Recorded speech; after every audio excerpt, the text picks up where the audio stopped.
Hello, myself Junaid Ahmad Mehboob. I belong from Silvassa.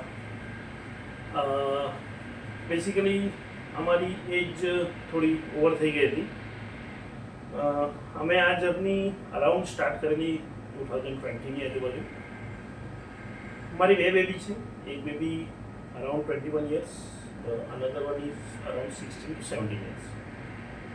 ત્યાર પછી 2020માં મારી વાઈફ પ્રેગ્નેન્ટ હતી અને એ 21માં જ્યારે કોવિડ આવ્યું, એ કોવિડ દરમિયાન અમે અમારો એ દીકરો, એની મમ્મીને પણ કોવિડ થયું હતું, મને પણ થયું હતું અને એની મમ્મીના કારણ મારા જે દીકરો હતો એને પણ થયું હતું. અને એનો બોર્ન થયો આફ્ટર કમ્પ્લીશન ઓફ 8 મંથ. 8 મહિના પછી જ્યારે એનો બોર્ન થયો તો એને શ્વાસ લેવાની તકલીફ હતી, જેના કારણે એ અમારું થર્ડ બેબી જે અમે લોસ થઈ ગયું હતું 2021માં. ત્યાર પછી અમે ઘણી કોશિશ કરી. સેલવાસથી લઈને અમારા આજુબાજુના જેટલા પણ એક્સપર્ટ ડૉક્ટર્સ હતા, વલસાડ, વાપી, નવસારી, બટ અમને રિઝલ્ટ ઓરિએન્ટેડ એવું અમને કંઈક મળ્યું નહીં. ઘણી કોશિશ કરી, ઘણા ડૉક્ટર્સ કન્સલ્ટ કર્યા, જેટલા બી રેફરન્સ ફ્રેન્ડ્સથી લઈને ફેમિલીથી મળ્યા, બધી જ જગ્યાએ ગયા, પણ કશે પણ અમને રિઝલ્ટ મળ્યું નહીં. પછી અમને મેમનો રેફરન્સ મળ્યો એક અમારા ફેમિલી મેમ્બરથી. ત્યાર પછી અમે એ જર્ની સ્ટાર્ટ કરી 2025માં ઇન ધ ફેબ્રુઆરી. મેમ પાસે ફર્સ્ટ વિઝિટ હતી.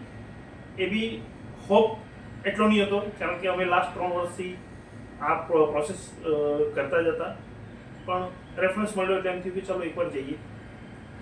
અને અમે ફર્સ્ટ ટાઈમ મેમ પાસે આવ્યા અને મેડમે જે કંઈ બી ચેકઅપ કરવાનું હતું, જે કંઈ બી અમારી હિસ્ટ્રી હતી, જે બધી ટેસ્ટ કરાવવાના હતા, એ બધા જ મેમે કરાવ્યા.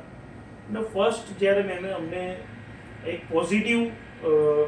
પોઝિટિવિટી મેડમ તરફથી અમને મળી અને મેડમ એમ કીધું કે જ્યારે આપણે કોશિશ કરીએ આપવું અને આગળ સક્સેસ થવું એ ઉપરવાળાના હાથમાં છે.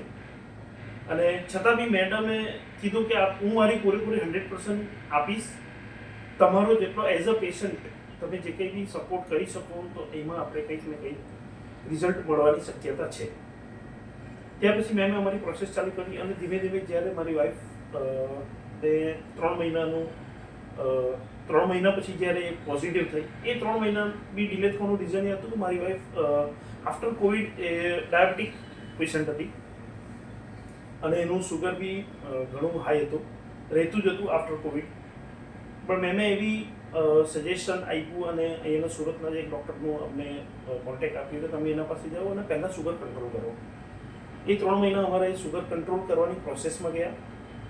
જ્યારે સુગર અંડર કંટ્રોલ થઈ ગયું ત્યાર પછી મેમે પ્રોસેસ કરી, ટ્રીટમેન્ટ આપી અને એ ટ્રીટમેન્ટમાં મારી વાઈફ જ્યારે પોઝિટિવ થઈ ત્યારે અમને એટલી જે ખુશી થઈ કે જે અમે છેલ્લા 4-5 વર્ષથી અલગ અલગ જગ્યાએ અલગ અલગ ડૉક્ટરની કન્સલ્ટ કરતા હતા, દોડતા હતા, ભાગતા હતા, બટ અમને ટાઈમ અને પૈસા બંને સ્પેન્ડ કર્યા પણ રિઝલ્ટ કંઈક મળતું નહીં હતું.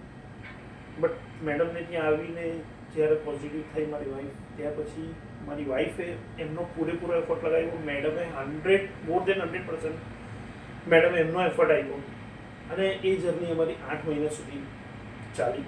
8 મહિના સુધી મેમે જે બી ઇન્સ્ટ્રક્શન આપી મારી વાઈફે એને 100% ફોલો કરી.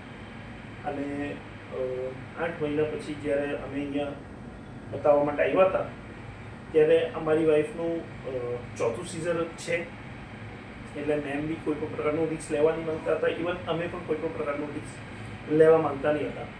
તો જ્યારે અમે 8 મહિના કમ્પ્લીટ થવાના 1 વીક બાકી હતું અને જ્યારે અમે મેડમને રૂટીન ચેકઅપમાં આવ્યા ત્યારે મેડમે કીધું કે હવે તમે આમાં રિસ્ક લેવાનું નથી, આપણે અહીંયા એડમિટ થઈ જઈએ અને વિધિન વીક આપણે એને ઓપરેટ કરવું પડશે. Just because of 4th caesar medically થોડી ઇસ્યુઝ હતી મારી વાઈફની, પણ મેડમ એને બહુ સારી રીતે હેન્ડલ કર્યું અને 11/4/2026 મને ભગવાને અને મેડમની મહેનતથી અને મારી વાઈફના એફર્ટથી મને એક દીકરો આપ્યો, જેનાથી મારી કમ્પ્લીટ ફેમિલીમાં અને મારી વાઈફને અને અમને બહુ ભરપૂર ખુશી થઈ અને એવું લાગ્યું કે હવે મારી લાઈફમાં એક કમ્પ્લીટ ફેમિલી થઈ ગઈ. અને અને બાબો ઇનિશિયલી થોડું 8મા મહિનાના એન્ડ પર એને જ્યારે ડિલિવરી કરી તો થોડુંક અનબેલેન્સ હતું, પ્રીમેચ્યોર હતું. એના માટે બી મેડમે જે સુરતની સૌથી સ્પેશિયલિસ્ટ ચાઇલ્ડ સ્પેશિયલિસ્ટ ડૉક્ટર ખરા એમને કન્સલ્ટ કરાવ્યું અને ત્યાં મારા બાબાને 8 દિવસ રાખ્યા આનંદ ચિલ્ડ્રન હોસ્પિટલમાં NICUમાં. But after that baby is very healthy. પેદા થયેલું ત્યારે 2 કિલો 400નું હતું. વિધિન 50 ડેઝ આજે મારો બાબો 4 કિલો 200 ગ્રામનો છે, વિધાઉટ એની ઇશ્યુ. મેડિકલી બી કોઈ પ્રોબ્લેમ નથી અને બાય બોર્નથી એકદમ હેલ્ધી જ છે, કંઈ પ્રોબ્લેમ નથી. જેના માટે હું પહેલો ભગવાનને, અલ્લાહને અને સેકન્ડ કાજલ મેમને બહુ ખૂબ ખૂબ આભારી છું કે જ્યાં અમે ટોટલ હોપ છોડી દીધેલો હતો કે અમારા ઘરે બી આ રીતની કોઈ ખુશી આગળ જતાં આવશે, તેનો મેડમે મને એ જર્નીમાં ઘણો સપોર્ટ કર્યો, ઘણી હેલ્પ કરી હતી, જેનાથી અમારી આ જર્ની કમ્પ્લીટ થઈ. મેડમ માટે કોઈક મારા પાસે એવા શબ્દ નથી કે જેનાથી હું એમનો શુક્ર અદા કરી શકું કે એમનો થેન્ક કહી શકું. એક થેન્ક્સ બી એમના માટે બહુ નાનો શબ્દ છે, but it's too good for my life and for my family.